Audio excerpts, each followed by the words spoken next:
Joining us to weigh in, former senior advisor to DHS under Alejandro Mayorkas and Maryland congressional candidate Berney Flowers, along with former senior advisor to the Department of Homeland Security, former Secret Service agent and Newsmax contributor Charles Marino. Gentlemen, welcome.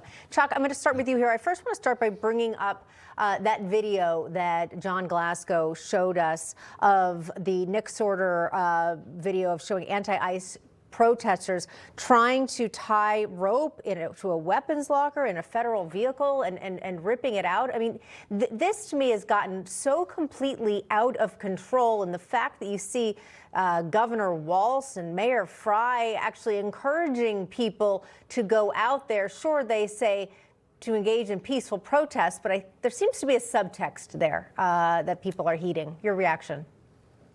Well, there is. And the big question is, why would those two cowards, Governor Walz and Mayor Frey, encourage this type of violence against ICE agents? And there's two reasons why. One, obviously, they want to obstruct to prevent ICE from conducting their mission. And then the second thing is, by creating impossible conditions like we see on the TV, you put ICE agents and CBP agents in tough positions to make tough calls, including potentially using deadly force. And what does that allow? It allows these politicians to attempt to villainize law enforcement. Look, they've created dangerous situations on the ground for these law enforcement officers.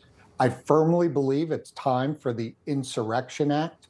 When you see federal vehicles being broken into, and these protesters coming away from those vehicles with submachine guns and firearms and other types of weapons, it's time to send in the military. Yeah, realistically, Colonel, you hear from Tim Walz, Frey, and Ilhan Omar, I'll throw her in too, calling for people to go out and protest at night. We've seen this playbook before. We've seen this movie. You go out at night and you do stuff like this under the cover of darkness. They're all masked up and you've got no idea who these people are. If you don't use the Insurrection Act now, if so, when? And if you don't soon, you know, what happens next? Maybe they use those guns they just got.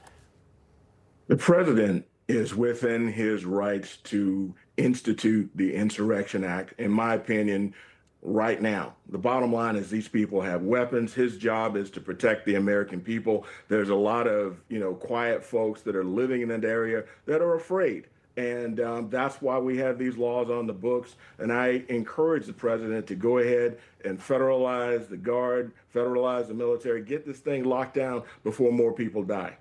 Chuck, do you think by instituting the Insurrection Act that could make things worse? I just see that these people who are already so angry and so anti-government, anti-Trump, it almost seems like all they need is one more push to make them even more out of control. Well, I think with overwhelming force, you may see an instance where it flashes up initially, but ultimately, by invoking the Insurrection Act, you will give the law enforcement officers the additional resources that they need to be able to continue to do their jobs. And along with the Insurrection Act and the use of active military resources, you're also going to be able to implement things like curfews, where anybody that's out on the streets can immediately be taken into custody. But I agree, it's time for the Insurrection Act. Enough is enough.